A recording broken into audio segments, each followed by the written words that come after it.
Switch আছে আমাদের। ঠিক আছে। আসতে সাজান আসতেছে। ওখানে যাই। আপনি একটা বাইক রাইড করতেছেন, আপনার কাছে ড্রাইভিং লাইসেন্স নাই, পেপারস নাই, কিভাবে রাইড করতেছেন? বুঝি না। মনের ভুলে রেখে আসছেন? মনের ভুলে কিভাবে রেখে আসছেন? আপনার ড্রাইভিং লাইসেন্স পেপার ছাড়া আপনার রোডে বের হইতে পারেন? পেনটা চেঞ্জ করছে স্যার। জি জি, পেনটা চেঞ্জ করছে তারপর পেনটা। আপনি হেলমেটটা খুলেন। ওটা আমার পেনটা ছিল স্যার, পেনটা চেঞ্জ করছি তো ওটা মনে ছিল না। আচ্ছা, বুঝতে পেরেছি। আপনাদের সবারই তো সেম অবস্থা, কারো ড্রাইভিং লাইসেন্স নাই, পেপারস নাই, হেলমেট ছাড়া বাইক রাইড করতেছেন, মহাসড়কে উঠতেছেন। আইন না মানার তো একটা প্রবণতা তৈরি হয়েছে আপনাদের আইন ভিতরে। মানিয়ে স্যার মনে তো আপনার ড্রাইভিং লাইসেন্সটা তো অন্তত দেখাবেন। গাড়ির পেপারস আছে সাথে? দেখি বের করেন।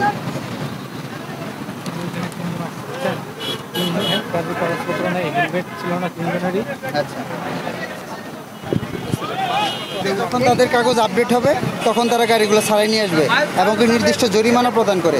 এছাড়া কোনো আমাদের কাছে কোনো অপশন নেই, সবগুলো গাড়ি থানায় চলে যাবে। আর যাদের যাদের কাগজপত্র আছে তাদেরকে আমরা এখন প্রসিকিউশনের ব্যবস্থা করব। যে ভদ্রলোকের গাড়ি পেপারস এখন বের করছে, ওনার কাছে ড্রাইভিং লাইসেন্স নাই, সুতরাং ওনার ড্রাইভিং লাইসেন্সের প্রসিকিউশনটা হবে।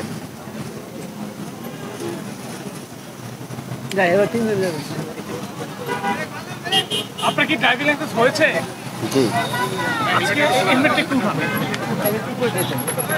ড্রাইভিং লাইসেন্সটা কি বাসায় রেখে এসেছেন? জি জি। আপনি রাস্তায় গাড়ি নামাই চালাচ্ছেন না, ড্রাইভিং লাইসেন্স বাসায় কেন? তো পেনটা ছিল তো ভাই, ওটা আমি রাখি কাছে, পেনটা চেঞ্জ করছি এর জন্য আর কি বাসায় রেখে আসছি। ড্রাইভিং লাইসেন্স একজন ড্রাইভারের জি স্যার, গুরুত্বপূর্ণ জিনিস, যেটা ছাড়া আমরা বাইক রাইড করার কল্পনাই করতে পারি না। সেই জিনিসটা আপনি মনের ভুলেও কোনোভাবে রেখে আসতে পারেন না। হেলমেট, মোটরসাইকেলের কাগজ, তারপর আপনার গাড়ির টায়ার প্রেশার ঠিক আছে কিনা, brake control, air filter, everything আপনাকে চেক করে গাড়ি থেকে বের হতে হবে। যখন আপনার ড্রাইভিং লাইসেন্স পরীক্ষা দেন তখন তো সব কিছু পরীক্ষা নেওয়া হয়, পরবর্তীতে এগুলো ভুলে যান কেন? কি নাম আপনার?